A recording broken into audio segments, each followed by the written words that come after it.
লুবাবা নামে কোন এক ব্যক্তির একটা গাছ একটা ইতিমের জায়গার লাইনে প্রাচীরের ওয়ালের সাথে ঠেকে গেল। ইতিমের এই খেজুর গাছটা খুব দরকার। ইতিম এসে রাসূলকে বললেন, ইয়া রাসূলুল্লাহ, আমার এই গাছটা নিয়ে খুব সমস্যা হচ্ছে, একটু আবু লুবাবাকে বলে যদি আমাকে একটু দেওয়াতে পারতেন, আমাকে যদি দেওয়া হতো আমার খুব উপকার হতো। রাসূল ইতিমের পাশে দাঁড়ালেন, আবু লুবাবাকে গিয়ে বললেন, আবু লুবাবা, তুমি যদি এই ইতিমকে এই একটা গাছ তুমি যদি দান করো, তোমাকে বিশাল বড় জান্নাত দিয়ে দিবেন। কার জন্য এগিয়ে আসা? বলেন কার জন্য? ইতিমের জন্য কি এখন এগিয়ে আসে না আরো মেরে খায়? আমার ভাইয়েরা, আমার নবীজি এই কথা বলার সঙ্গে সঙ্গে আবু লুবাবা বলছে, হুজুর আমি এটাতে রাজি হব না, পারবো না, আমি আমার গাছটা ওকে দেব না। রাসূল কোনো কথা আর বলতে পারলেন না, কারণ মালিক যদি না দেয় রাসূল আর কি করবেন? জান্নাত সে নিতে চাইল না। পাশেই দাঁড়ানো আবু দাহদা রাসূলকে লক্ষ্য করে বললেন, ইয়া রাসূলুল্লাহ, এই গাছটা তো আমার না, যদি আমি এই গাছটা কোনোভাবে যদি আবু লুবাবার কাছ থেকে কিনে নিয়ে যদি আমি ওই এতিম ছেলেকে যদি হস্তান্তর করে দেই, আমিও কি জান্নাত পাবো নাকি? হ্যাঁ অবশ্যই তুমি পাবে।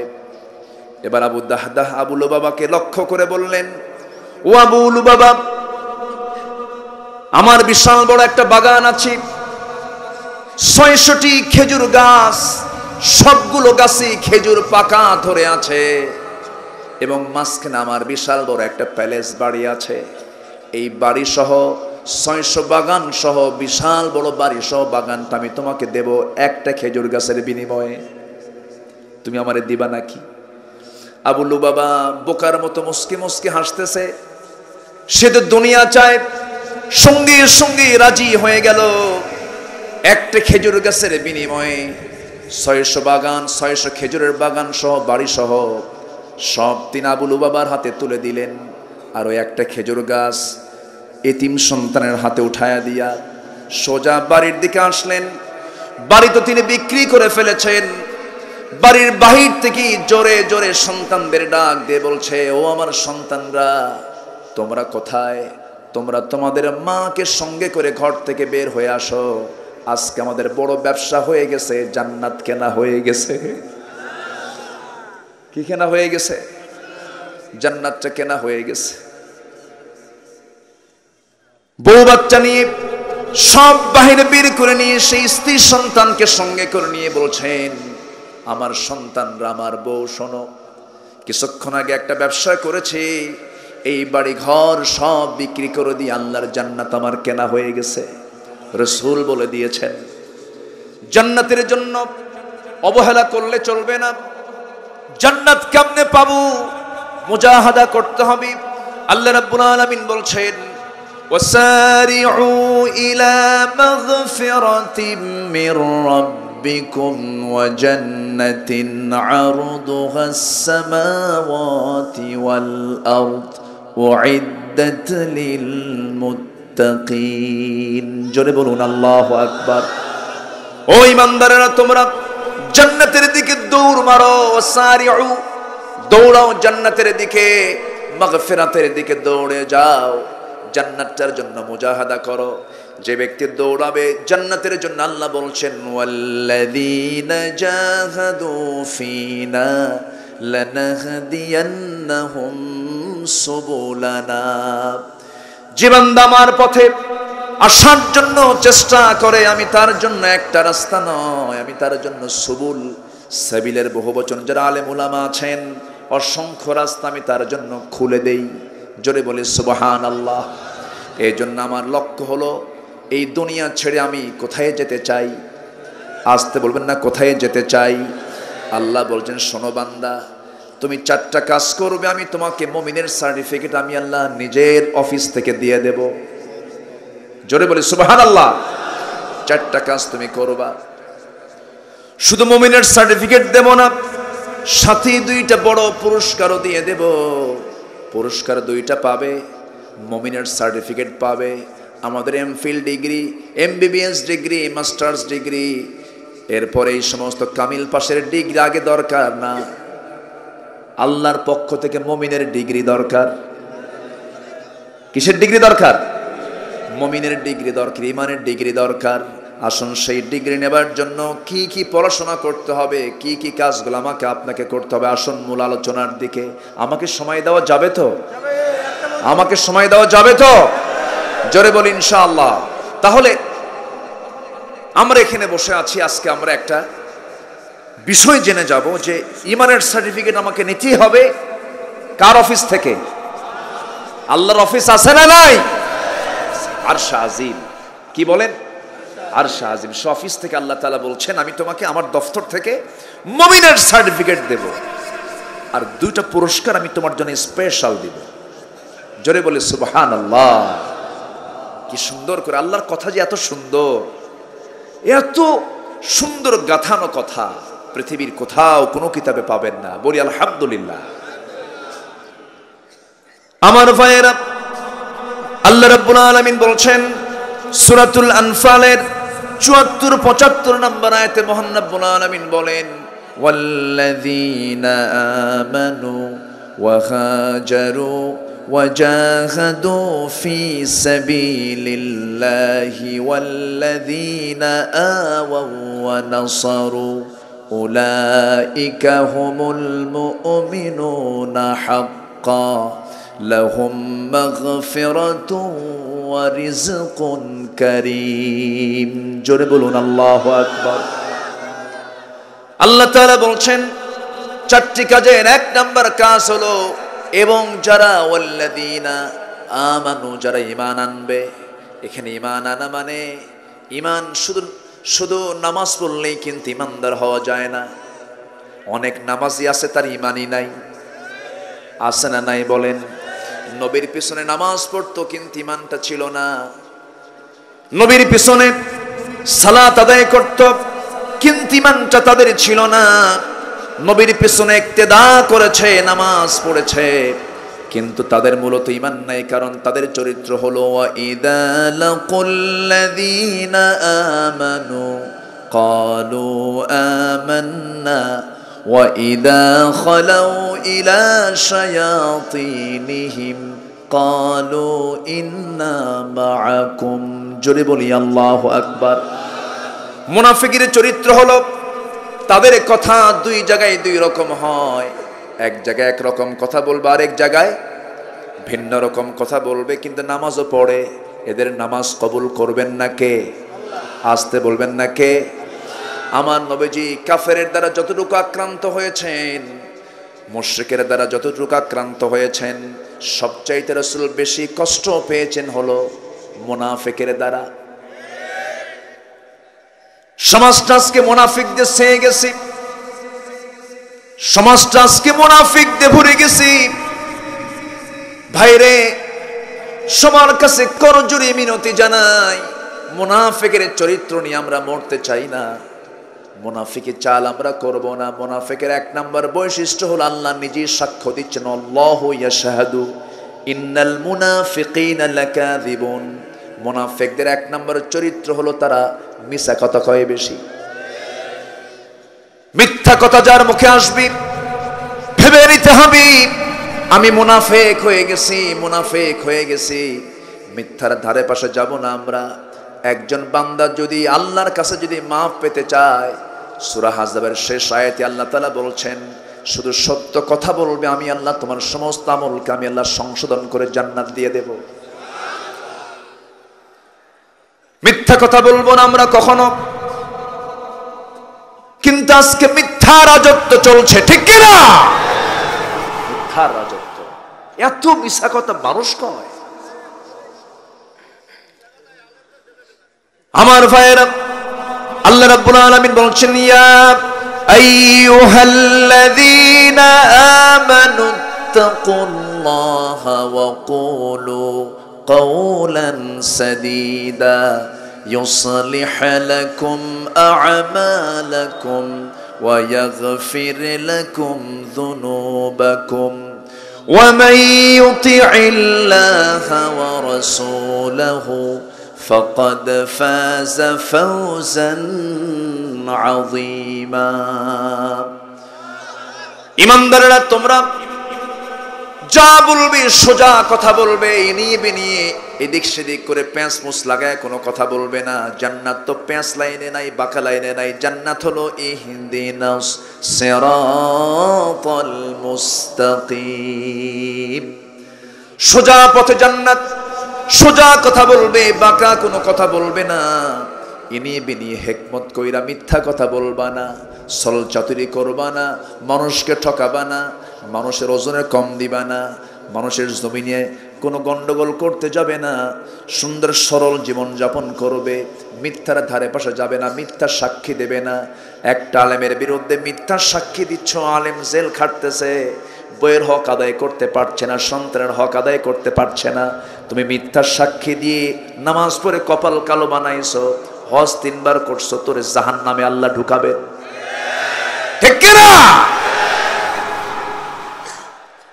আমার ভাইয়েরা, আমার বন্ধুগণ, বহু আলেম, আমি মক্কা জিমামের পিছনে নামাজ পড়েছি হজ করতে গিয়ে, খুব মাশহুর একজন ইমাম, তার কথা ভাবলেই চোখে পানি চলে আসে।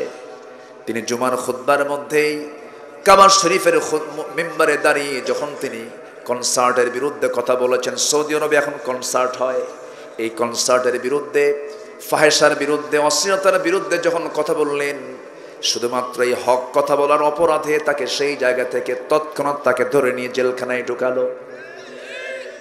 গোটা দুনিয়া জুড়ে এই যে কোরআন, আলেম, দ্বীন, ইসলামের উপরে যে ষড়যন্ত্রগুলো মুসলিম নামদারি মুনাফিকরা করতেছ, জেনে রেখে দিও আখিরাতে নবীর মামলা খাবা তোমরা, ঠিক কিনা?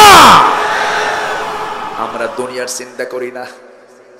দুনিয়ার চিন্তা করে লাভ কি? কাল তো দুইটা, একটা ইহকাল আর একটা পরকাল। মরেই তো যাব না? মরে না গেলে তাহলে দেখতাম। মরেই যাব যখন, কোন পথে মরতে চাই না, আল্লাহর পথে মরতে চাই আমরা, আল্লাহর পথেই মরতে চাই। আমার ভাইয়েরা, নবীজির জীবনের সবচেয়ে বেশি কষ্ট রাসূলকে দিয়েছে মুনাফিকেরা। আজকের সমাজে মুসলমানদেরকে কষ্ট দিচ্ছে মুনাফিকেরা, ঠিক কিনা?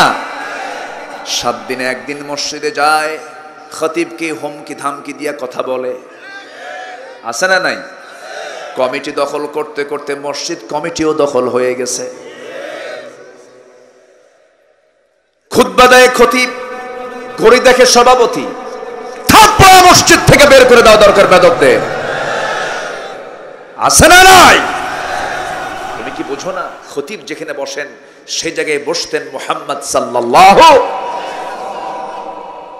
খতিবের কথার চাইতে তুমি মুসল্লি, তোমার কথার আওয়াজ যদি বড় হয় তোমার নামাজই হবে না। লা তারফাউ আসওয়াতাকুম ফাওকা সাওতিন নবী, কোরআনের কথা এটা। সূরা হুজুরাত পড়ে, হুজুরাত পারিবারিক সূরা, নূর পারিবারিক সূরা, লোকমান পারিবারিক সূরা, এগুলো পড়েন, পড়া দরকার, মামলা হবে তাছাড়া। মনে আছে কি? মনে আছে কথা? আমার বন্ধুগণ, নবীজির জীবনের সবচেয়ে বেশি কষ্টের কারণ ছিল মুনাফিকেরা। নবীজির দাওয়াতের দিনকে স্তব্ধ করে দেওয়ার জন্য মুনাফিকরা সবসময় চাল চালিয়েছে। বদর যুদ্ধ যে লাগলো, বদর যুদ্ধ কুরাইশদের সঙ্গে যে লাগায়া দিল, এটাও মুনাফিকদের চাল। মুনাফিকরা প্যাঁচ লাগায়া দিয়েছে, মদিনার ইহুদিদের সঙ্গে যোগ সাজস করে তারাই উস্কায়া দিয়া মক্কার আবু জেহেলদেরকে বদর প্রান্তর পর্যন্ত নিয়ে চলে আসছে।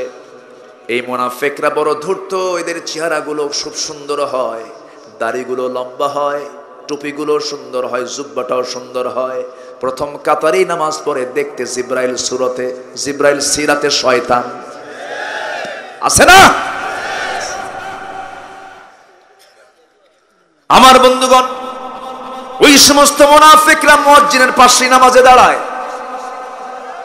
আমার নবীর পিছনে নামাজ পড়তো মুনাফিক। নবীজি খুতবা দিতেন, ওই মুনাফিক বসে বসে কাঁদতো, চোখের পানি ফেলে ফেলে দোয়া করত। কিন্তু এই মুনাফিকই রাসূলকে সবচেয়ে বেশি কষ্ট দিয়েছে। মুনাফিকদের জন্য রাসূল দোয়া করেও সেই মুনাফিকের কোনো কাজ হয় নাই। চিন্তা করেন, আমার নবীজি ওই মুনাফিকদের লিডার যখন দুনিয়া থেকে বিদায় নিল, আমার নবীজির কাছে সেই মুনাফিকের সন্তান আবার সুন্দর সাহাবী ছিলেন, ভালো সাহাবী ছিলেন, খুব ভালো নিবেদিত প্রাণ ছিলেন। রাসূলের সামনে এসে বলছেন, ইয়া রাসূলুল্লাহ, আমার আব্বা তো মারা গেছে, তিনি খারাপ মানুষ ছিলেন, আমি ভালো করে জানি, কিন্তু আমার তো বাপ হয় হুজুর, আপনি কি পারবেন আমার বাবার জানাজায় যেতে? রাসূল বললেন, আমার সাহাবী, আমি তোমাকে দারুণ ভালোবাসি, তুমি যখন বলেছো যা আমি যাব। হুজুর দেখুন তো, আমার আব্বার জন্য আপনার পরনের একটা জুব্বা দিতে পারেন নাকি? বরকতের জুব্বা আমি নেব একটু। আমার নবীজি তার জন্য একটা জুব্বাও দিয়ে দিলেন। জানাজাও শামিল হলেন মুনাফিকের। কার? আমার নবীজি চলে গেলেন।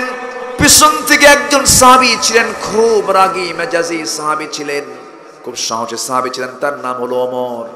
পিছন থেকে বলছেন, ইয়া রাসূলুল্লাহ, আপনি কি একটু চিন্তা করবেন না, আপনি কার জানাজা পড়াতে আসছেন? কি ডিস্টার্ব না করেছে?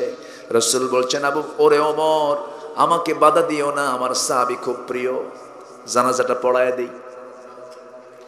নবীজির ভিতরে একটু দয়া মায়া বেশি ছিল। সাহাবীর দিকে তাকায়া তিনি নামাজে দাঁড়ায় গেলেন, জানাজায় দাঁড়ায় গেলেন। জানাজা শেষ হয়ে গেল। নবীজির পরনের, নবীজির গায়ের জুব্বাও দেওয়া হয়েছে, নবীজি জানাজাও করেছেন। জানাজা শেষ হওয়া মাত্রই আল্লাহর পক্ষ থেকে আয়াত নাযিল হলো, ইস্তাগফির লাহুম আও লা তাস্তাগফির লাহুম ইন তাস্তাগফির লাহুম ৭০ মাররা। আপনি ক্ষমা চান অথবা ক্ষমা না চান, আপনি যদি ৭০ বার মুনাফিকদের জন্য যদি আপনি দোয়া করেন, ক্ষমা চান, আমি আল্লাহ তা মাফ করব না। নবীকে বলা হচ্ছে, কাকে বলা হচ্ছে? রাসূল। মুনাফিকদের জন্য নবীরা দোয়া করলো, দোয়া কবুল হবে না। সেদিন মুনাফিকের কাতারে আমরা যাব না, আমরা ইমানদার হব। কি হব বলেন? কয়টা কাজ শিখে যাব আজকে। সার্টিফিকেট দিবেন কে? আল্লাহ তাআলা। এই মুনাফিকরা এত ধূর্ত হয়, এত ভয়ঙ্কর হয়, যুদ্ধ লাগায় দিয়েছে, নবীর পরিবার পর্যন্ত তছনছ করার ষড়যন্ত্র করেছে। আমার নবীজির যতগুলো স্ত্রী ছিলেন, সবচেয়ে কাছের, সবচেয়ে প্রিয়, সবচেয়ে শ্রেষ্ঠ স্ত্রী কে বলেন তো? আচ্ছা, খাদিজা তো আছেই, কিন্তু আরেকজন আছেন, তিনি কে বলেন তো? আয়েশা। নবীজির স্ত্রী আবার উনি কম বেশি করে দেখতেন না, সবাইকে সমান চোখে দেখতেন। বউ একটা পালা সহজ না দুইটা পালা সহজ? একটা। দুইটা পালা কি? তিনটা পালা? চারটে পালা? আরো রাসূল কঠিনটা করেছেন। রাসূল কিটা করেছেন? কঠিনটা করেছেন। খালি চিন্তা করেন যে রাসূল 4টে বিয়ে করছে, আমিও করব, এত সস্তা না। আল্লাহ বলছেন একটাই কর, ঠিক আছে? ফাইন খিফতুম আল্লা তাআদিলু ফাওয়াহিদাতান, আশঙ্কা যদি করো ইনসাফ করতে পারবে না, একটাই যথেষ্ট তোমার জন্য। আমার নবীজির 4 স্ত্রীর সামনে বসে বলছেন, হুজুর আপনি এই 4 জনের মধ্যে আপনি কাকে বেশি ভালোবাসেন বলেন তো? কেন? পেঁচ লাগছে। ও কয় আমারে বেশি ভালোবাসে, ও কয় আমারে বেশি ভালোবাসে। আপনার মুখ থেকে শুনবো হুজুর, আপনি বলেন। মানে রাসূল এতটাই ভালোবাসা দিয়েছেন, কেউ কোনো অংশ কম না, বলে আমারে বেশি ভালোবাসে। রাসূল বলেন, এই প্রশ্ন উত্তর এখন দেব না, আমি আগামীকালকে সকালে দেব, যাও। সবাইকে ঘরে পাঠায় দিয়ে সন্ধ্যার সময় 8টা খেজুর হাতের মধ্যে নিলেন। 2টা করে খেজুর নিয়ে প্রথমে আম্মা জান আয়েশার ঘরে গিয়ে বলছেন, আয়েশা আমি তোমাকে খুব পছন্দ করি, তোমাকে খুব ভালোবাসি, তো আমি লুকায় লুকায় তোমাকে 2টা খেজুর দিয়ে গেলাম। এই 2টা খেজুর যে তোমাকে দিয়ে গেছি, এই তথ্য যেন অন্য কোনো স্ত্রী না জানে। কাচ্চা হুজুর, ঠিক আছে। আমার নবীজি বলে আসেন, আমি তোমাকে কিন্তু খুব ভালোবাসি। আচ্ছা, ভালোবাসা কি স্বামী স্ত্রী ছাড়া অন্য কোথাও আছে? কিন্তু কালকে যে ভালোবাসা দিবস গেল, হ্যাঁ,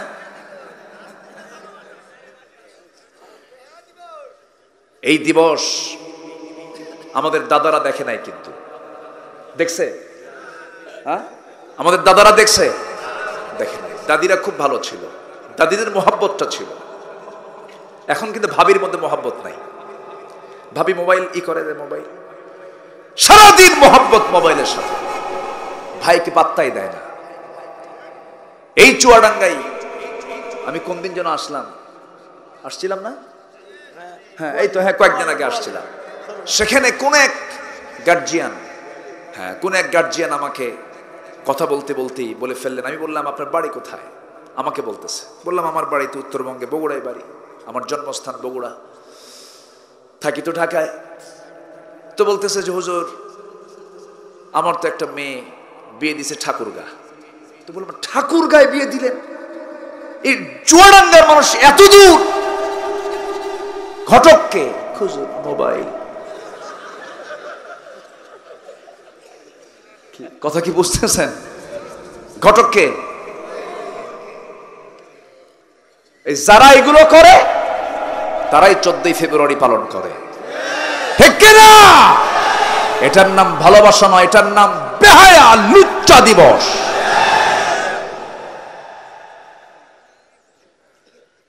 ভালোবাসা কাকে কয় দেখেন, রাসূল দেখেন কি ভালোবাসা রাসূল শিখিয়েছেন। সুবহানাল্লাহ বলবেন না? আজকের মাইকটা খুব ভালো পেয়েছি আমি, আলহামদুলিল্লাহ বলেন। মাইকওয়ালাকে 100-তে 100 নাম্বার, খুব ভালো, খুব ভালো। মনে হচ্ছে আমি আজকে ফজর পর্যন্ত ওয়াজ করি, কারণ ব্যাট আর বল ভালো হলে আর কিছু লাগে? মানুষও ভালো, আলহামদুলিল্লাহ। এত সুন্দর মানুষ, এত সুন্দর শ্রোতা বাংলাদেশে খুবই কম আছে। আমি বলছি না, আমি তো এখানকার পালস বুঝি। ভাষাও সুন্দর। নদিয়ার মানুষ আপনারা। নদিয়া মানে কি জানেন? এই তো পাশে।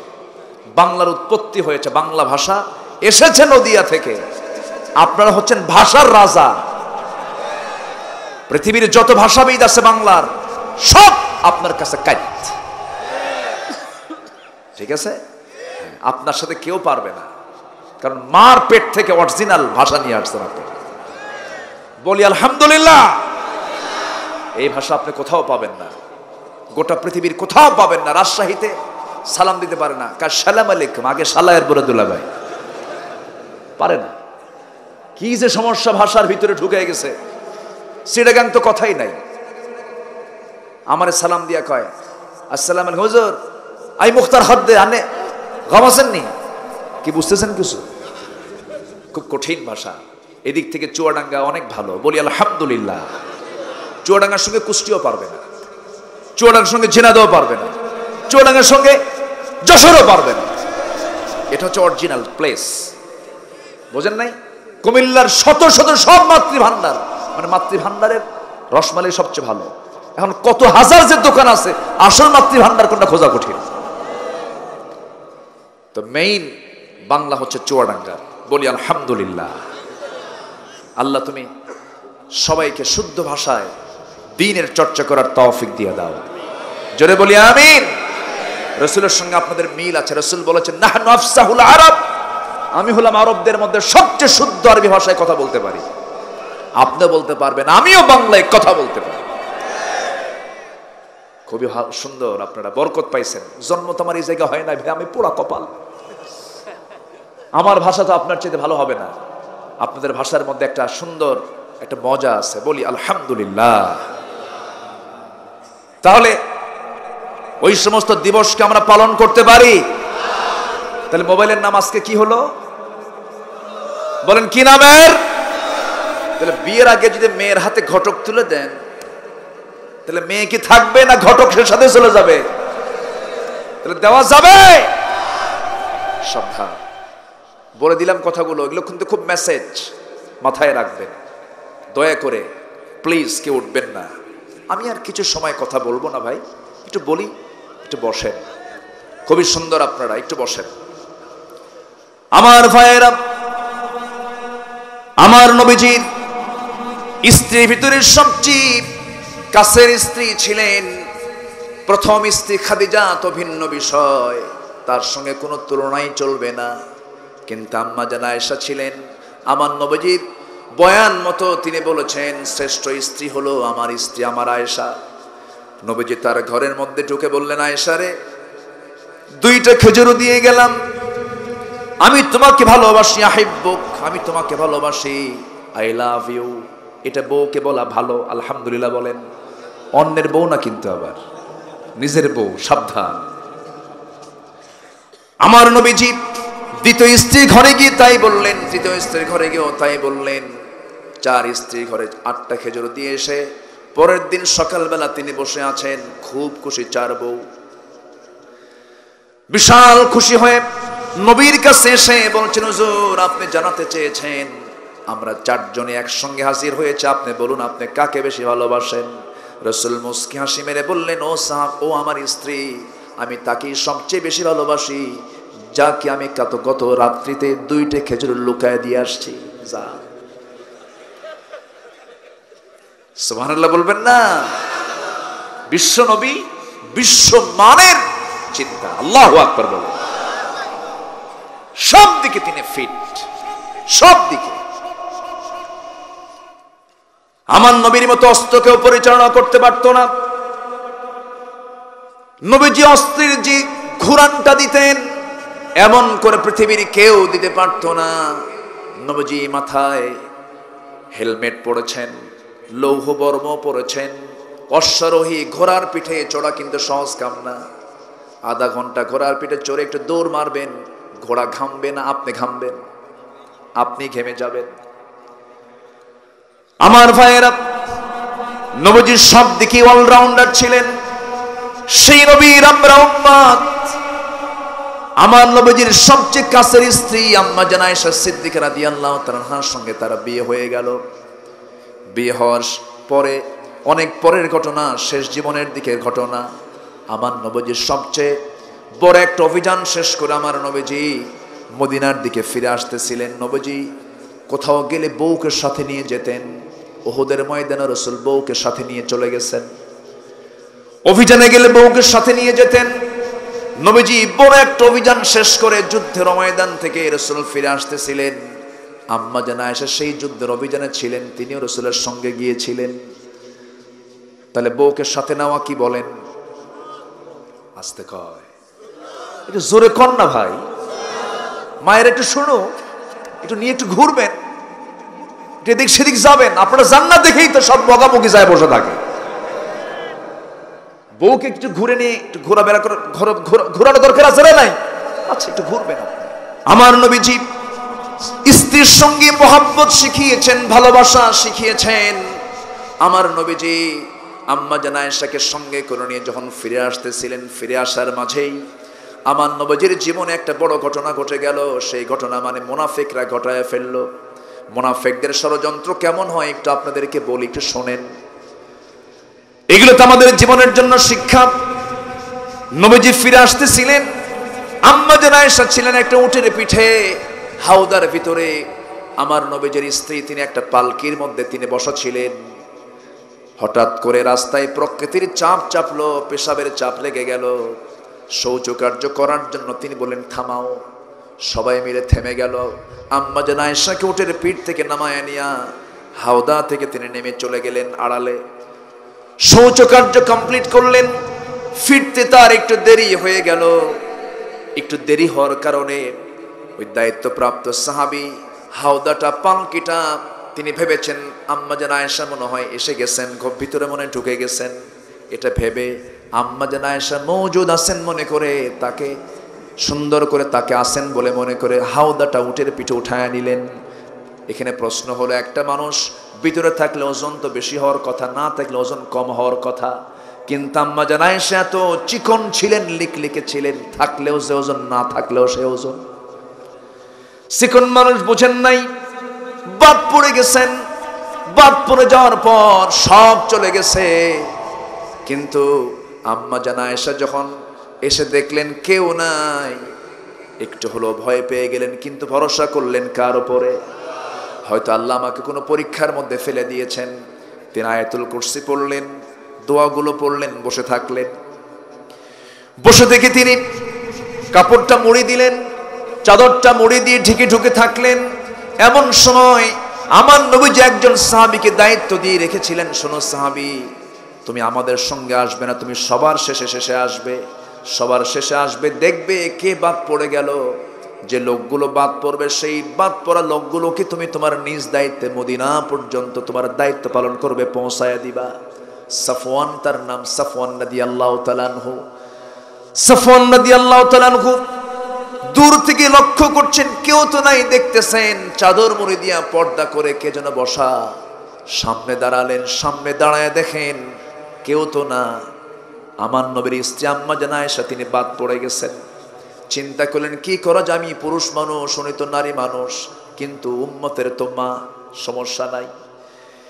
বেকায়দা হয়ে গেছে অবস্থার পরিপ্রেক্ষিতে আমাকে তো দায়িত্ব পালন করতেই হবে। তিনি বললেন, আম্মা উম্মাহাতুল মুমিন, উম্মুল মুমিনিন, মুমিনদের মা, আপনি কোনো টেনশন করবেন না, রাসূল তো আমাকে দায়িত্ব দিয়েছেন, আমি আপনাকে অত্যন্ত যত্নের সাথে আমানতের মতো দায়িত্ব পালন করব। অত্যন্ত সম্মানের সাথে আমি আপনাকে নিয়ে মদিনা পর্যন্ত নিয়ে নবীর ঘরে আমি আপনাকে পৌঁছায় দেব, আপনি কোনো চিন্তা করবেন না। আম্মা জান আয়েশাকে ঘোড়ার পিঠে করে নিয়ে নিরাপদে তাকে নবীর ঘর পর্যন্ত পৌঁছায় দিলেন। কিন্তু ঘোড়ার পিঠে আম্মা জান আয়েশা, সাফওয়ান রাদিয়াল্লাহু তাআলা আনহু, এই কথা যখন মুনাফিকদের কানে চলে গেল, মুনাফিকরা এটাকেই বড় ঘটনা বানায় ফেলল। মুনাফিকরা বলল, সকালবেলা breaking news, update news, latest news, সমস্ত মিডিয়াতে মুনাফিকদের মিডিয়া দুর্বল না মজবুত? দুর্বল না মজবুত? এখনো মুনাফিকদের মিডিয়াগুলো দুর্বল না মজবুত? মজবুত। তাদের মিডিয়া দারুণ মজবুত হয়ে গেল। টোটাল সকালবেলা গোটা মদিনার প্রত্যেকটা অলিতে গলিতে মুসলমানদের কানে কানে মুনাফিকরা রটায় দিল, তোমরা কি জানো গত রাত্রিতে আয়েশা, এত কম বয়সে একটা মেয়ে, নবীর স্ত্রী, একজন পুরুষ পরপুরুষের সঙ্গে ঘোড়ার পিঠে আসতে আসতে সে তার চরিত্র হারায় ফেলছে। যেরকম নাউজুবিল্লাহ, এমন জাতীয় লোক তো এখন সমাজে নাই। আসতে বলবেন না, আছে না নাই? আচ্ছা, আমার মা আসছেন কিনা মাহফিলে জানি না। আমার মায়েরা যারা মাহফিলে এসেছেন, মারিয়ামের জীবন থেকে শিক্ষা নেবেন। মারিয়াম আলাইহিস সালাতু ওয়াস সালামের জীবনে এমনটা একটা পরীক্ষা এসেছিল, বিশাল পরীক্ষা। আল্লাহ তাকে স্বামীহীন সন্তান দিলেন, স্বামীর কোনো পরিচয় নাই, কিন্তু পেটের সন্তান। এটা কার ক্ষমতা? আসতে বলবেন না, কার ক্ষমতা? একজন বান্দার বাপও নাই, মাও নাই, তিনি কে বলেন? তিনি কে বলেন? আদম। সে আল্লাহ কি বাপ সারা মা সারা যদি আদমকে বানাতে পারেন, বাবা সারা কি একজন বান্দা বানাতে পারেন না? ইন্না মাসালা ঈসা কামাসালি আদম। ঈসার দৃষ্টান্ত হলো আদমের মতো। আল্লাহ ঈসা কি মারিয়ামের পেটে দিয়েছেন, সিদ্ধান্ত আল্লাহর পাকাপোক্ত হয়ে গেছে। তাফসীরে এসেছে তিনি হাম্মামখানায় গোসল করতে গেছেন। গোসল করতে যাওয়ার পর জিবরিল আমিন চলে এসেছেন, যাবার আস্তিনে ফুৎকার মেরেছেন, মিন্স বন্ধ হয়ে গেছে, বাচ্চা পেটে চলে আসলো। 2 মাস 3 মাস চলে গেল। ওয়াকাফালাহা জাকারিয়া। জাকারিয়া আলাইহিস সালাতু ওয়াস সালাম তার দায়িত্ব নিয়েছিলেন। মারিয়াম কি দামি নারী, এই পৃথিবীতে একজন নারী দুনিয়াতে বসে জান্নাতের খাবার খেয়েছেন, তিনি কে? মারিয়াম। দুনিয়াতে বসে জান্নাতের খাবার খেয়েছেন। সেই মারিয়ামের জীবনেও এমন একটা পরীক্ষা চলে আসলো, কুচক্রান্তকারী ব্যক্তিরা তার বিরুদ্ধে লেগে গেল। মারিয়াম আলাইহিস সালাতু ওয়াস সালাম যখন 6 মাসের ভরা পেট, সবাই বলে ফেলল, মারিয়াম এই তোমার পেটের সন্তানটা কে আনছে, বলো তুমি কার সঙ্গে জিনা করেছো? মারিয়াম বলছেন, লাম ইয়ামসাসনি বাশার, কোন পুরুষ আমাকে স্পর্শ করে নাই, আমি কারো দ্বারা জিনার কাজে আমি লিপ্ত হই নাই, আমি সতী নারী। আল্লাহ তাআলা আমাকে সন্তানের মা বানাবেন, স্বামী ছাড়া, এটাই সিদ্ধান্ত পাকাপোক্ত। বিশ্বাস করলো না। ঘাড় ধাক্কা দিয়ে বাইতুল মুকাদ্দাস থেকে তাকে বের করে দেওয়া হলো, রক্তাক্ত করে বের করে দেওয়া হলো। কিন্তু সেই দোষটা চাপিয়ে দিল আল্লাহর পয়গম্বর জাকারিয়া আলাইহিস সালাতু ওয়াস সালামের উপরে। জাকারিয়া আলাইহিস সালাতু ওয়াস সালাম আল্লাহর পয়গম্বর, এত দামি নবী কি তারা জিনার মামলা দিয়া তাকে গ্রেফতার করে ফেললো, করাত দিয়ে চিরে 2 টুকরা করে শহীদ করে দেওয়া হলো। নবীরা যদি জিনার মামলা খেয়ে করাতের তলে যদি শহীদ হন, আলেমরা জিনার মামলা দিয়া শহীদ হবেন, এটাই তো স্বাভাবিক, ঠিক কিনা? তো স্বাভাবিক। জিনার মামলা খেয়েছেন ইউসুফ আলাইহিস সালাতু ওয়াস সালাম, কোনো দোষ নাই, নির্দোষ একটা মানুষ। জুলাইখা এক পক্ষপাতমূলক তার টান ছিল ইউসুফের প্রতি, ইউসুফকে পছন্দ হয়েছে তার। ফুসলায় ফুসলায় ঘরের মধ্যে ডেকে নিয়ে বলছে, ইউসুফ তোমার কোনো দোষ নাই, দোষ তো আমার, কিন্তু তোমাকে যে আমার ভালো লাগে ইউসুফ, তুমি আমাকে ভালোবাসা দাও। ইউসুফ বলছেন, ভালোবাসে একজনকে, তিনি আমার একমাত্র আল্লাহ। ইউসুফ আলাইহিস সালাতু ওয়াস সালাম বললেন, আমি একজনকে ভালোবাসি, আমার আল্লাহকে ভালোবাসি, তুমি তো পর নারী, তুমি আমাকে তোমার মুখে নিতে পারবে না।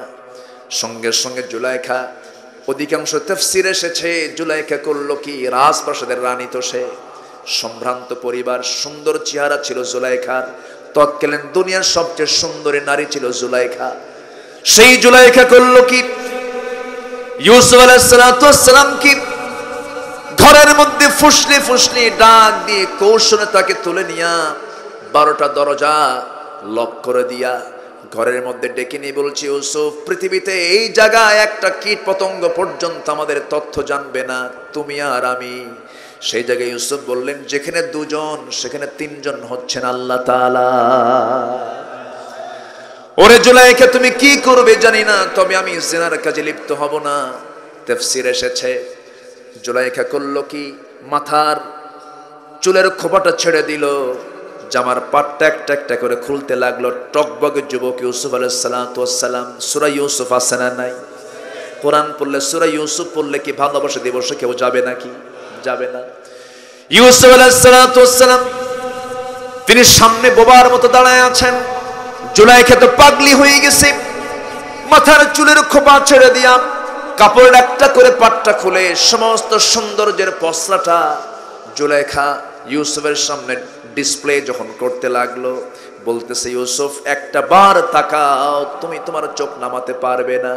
ইউসুফ বলছেন, না, আমি আল্লাহকে সবচাইতে বেশি ভালোবাসি। মাআদাল্লাহ, ক্বালা মাআদাল্লাহ, আমি আল্লাহর কাছে আশ্রয় চাই। সঙ্গে সঙ্গে তিনি ভীত সন্ত্রস্ত হয়ে পড়লেন, প্রচন্ড ভয় পেলেন। ইউসুফ আলাইহিস সালাতু ওয়াস সালাম প্রচন্ড ভয় পেলে পরে কি কোন নারীর দিকে আসক্তি আসবে নাকি? আসবে না। ভয় পাচ্ছেন কার? আল্লাহর ভয় পাচ্ছেন। ওয়াত্তাকুল্লাহ ওয়াত্তাকুন নিসা, আল্লাহকে ভয় করো, নারীকে ভয় করো, কারণ ফাইন্না আউওয়ালা ফিতনাতে বনি ইসরাঈল কানাত ফিন নিসা, বনি ইসরাইলদের বহু মানুষ ধ্বংস হয়েছে নারীর ফিতনার পিছনে পড়ে। এখনো দুনিয়াতে এই ফিতনার সবচেয়ে কম না, সবচেয়ে বেশি। পশ্চিমাদের ষড়যন্ত্র, মুসলমানদের ঈমানকে ধ্বংস করার জন্য মুসলিম পরিবারের মেয়েদেরকে উলঙ্গ করে রাস্তায় বের করে দাও, ঘর থেকে উলঙ্গ করে বের করো, উলঙ্গ করে বের করে ছাড়ছে ওরা। ইউসুফ আলাইহিস সালাতু ওয়াস সালাম এই অবস্থায় করলেন কি, পিঠ তার দেওয়ালে ঠেকে গেছে, চক্ষু বন্ধ করে দুটো হাত তিনি উঁচু করে বলছেন, আল্লাহ এই বিপদ থেকে তুমি আল্লাহ আমাকে বাঁচায়া দাও। চক্ষু বন্ধ করে নিজের চেষ্টা সর্বশেষ করলেন, দরজার দিকে তিনি একটা দৌড় মারলেন, তালা মারা দরজার দিকে। কিন্তু আল্লাহ বলছেন, বান্দারে চেষ্টা করবি আমার পথে আসার জন্য, অসংখ্য রাস্তা খুলে দেব। দৌড় মারলেন, সব পটপট করে খুলে গেছে। জুলাইখা হতবাক, কেমনে বের হয়ে গেল? জুলাইখা নাছড়বান্দি, কামিসুহু মিন দুবুরিন, কোরআনের আয়াত, কামিসুহু মিন দুবুরিন, জুব্বাটার পিছন দিক থেকে লম্বা লম্বা নখ দিয়ে জুলাইখা টান মেরে তার জুব্বা টেনে ধরেছে, ছিঁড়ে গেছে জুব্বার পিছনে। সিমটম একটা এখানে চলে আসলো, আলামত চলে আসলো সামনে। জুলাইখার স্বামী মিশরের আজিজে মিশর সামনে দাঁড়ায় বলছেন, না কাইদাকুন্না আযীম, তোমাদের ষড়যন্ত্র মারাত্মক ষড়যন্ত্র, মামলা দেব। মামলা হয়ে গেল, তদন্ত কমিটি গঠন হলো। তদন্ত কমিটির সেই তদন্ত রিপোর্টে সম্পূর্ণ ইউসুফ নির্দোষ প্রমাণ হয়ে গেলেন, কারণ জুব্বার পিছনে ছিঁড়ে যাওয়া মানে এখানে সম্পূর্ণ দোষ জুলাইখার। ইউসুফ যেতে চেয়েছে, জুলাইখা টান মেরে ধরেছে। জুব্বার সামনে ছিললে দোষ হতো সম্পূর্ণ ইউসুফের। তদন্ত রিপোর্ট কোনো দোষ ইউসুফের নাই, কিন্তু মিশরের বাদশা মনে মনে চিন্তা করলো, আমার রানী দোষী হয়ে যাওয়া মানে রাজার দোষ হয়ে যাওয়া। মামলাটা উল্টায়া উল্টা মামলা দিয়া ইউসুফকে জেলখানায় ঢুকালো, যেমন করে দুনিয়া জুড়ে এখনো আছে না নাই? আছে না নাই?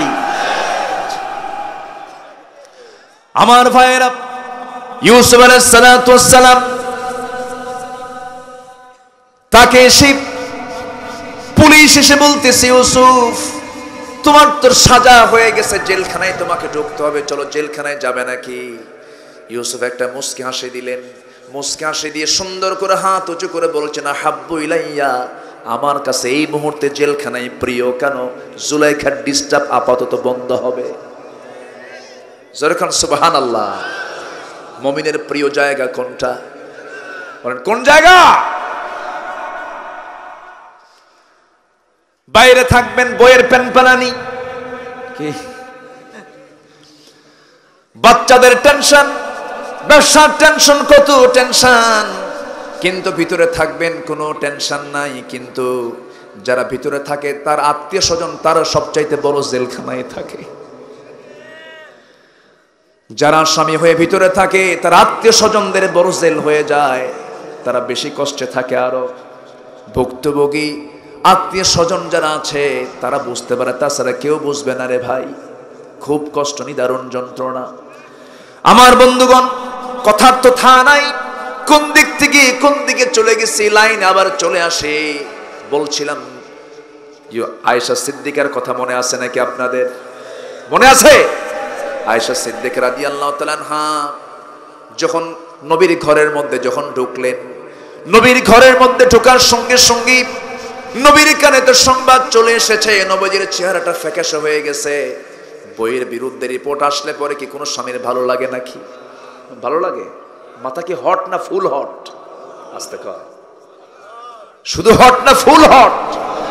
ফুল হট। আমার নবীজি যখন শুনতে পেলেন আম্মা জান আয়েশা ঘরের মধ্যে ঢুকেছেন, নবীজির সামনে দাঁড়ায় সালামটা দিলেন, নবীজির সালামের উত্তর বের হলো, কিন্তু নবীজির মনটা মরা। নবীজি বলছেন, আয়েশা কি যেন কথা মদিনার সব জায়গায় ছড়িয়ে দেওয়া হয়েছে, আমি তোমাকে বিশ্বাস করি, আমি তোমাকে ট্রাস্ট করি, আমি তোমাকে মোহাব্বত করি আয়েশা, কিন্তু আমি তোমাকে বলবো রাগ করো না আয়েশা, যে কথাগুলো গোটা মদিনার মানুষ শুনতে পেয়েছে, আমার কানেও চলে এসেছে, এই মুহূর্তে তোমার উচিত স্বামীর ঘরে না থেকে বাবার বাড়িতে চলে যাওয়া। দেখেন এই পেঁচ লাগাইছে কারা? জোরে বলেন কারা? যারা অন্যের সংসার আগুন ধরায়, যারা নিরাপরাধ মানুষকে মামলা দিয়া নির্যাতন করে, তারাই হচ্ছে জামানার বড় মুনাফিক। মুনাফিকদের বিরুদ্ধে আমাদের সংগ্রাম করার দরকার আছে না নাই? জাহিদিল কুফার ওয়াল মুনাফিকিন ওয়াগলুদ আলাইহিম ওয়া মাওয়াহুম জাহান্নাম। কার কথা? আল্লাহর কথা। আমার নবীজি এই কথা বলা মাত্রই বলেন তো আম্মা জান আয়েশার কি ভালো লাগার কথা? আমার নবীর কি ভালো লাগতেছে? ভালো লাগতেছে। আয়েশা সিদ্দিকা রাদিয়াল্লাহু তাআলা আনহা তিনি মনে মনে চিন্তা করলেন, রাসূল তো বলেছেন কোনো কথা তো বলা যাবে না, স্বামীর মুখে কি শক্ত কথা বলা যাবে? এলাকায় বলে, এলাকায় বলে,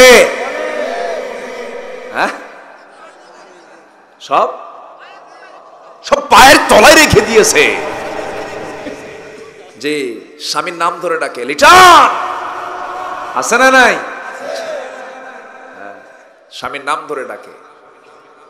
স্বামীকে সম্মান করতে হবে। মা মাহফিলে যারা এসেছেন, আবার যারা স্বামী তাদেরকে বলবো বউকে একটু দাম দিয়েন, বউকে একেবারে কাজের মানুষ মনে করেন না। আছে না কিছু লোক? আছে না এরকম? আছে না? হ্যাঁ আছে। কাজের জন্য বউ বানায়েন না। বড় সড়ো মাছ আনলে মাছের কল্লাগুলো একটু বউকে খাওয়ায়েন মাঝে মাঝে। আমার মায়েরা হয়তো মনে মনে বলতেছে, হুজুর 19 বছরের সংসার, ইলিশ মাছ বহু কাটছে জীবনে, তরকারি রান্না বান্না করছি, সারা জীবন আমার স্বামী আমার পাতে দেয় নাই। একটু ভালো করে বলে দেন, খাদি যায় না।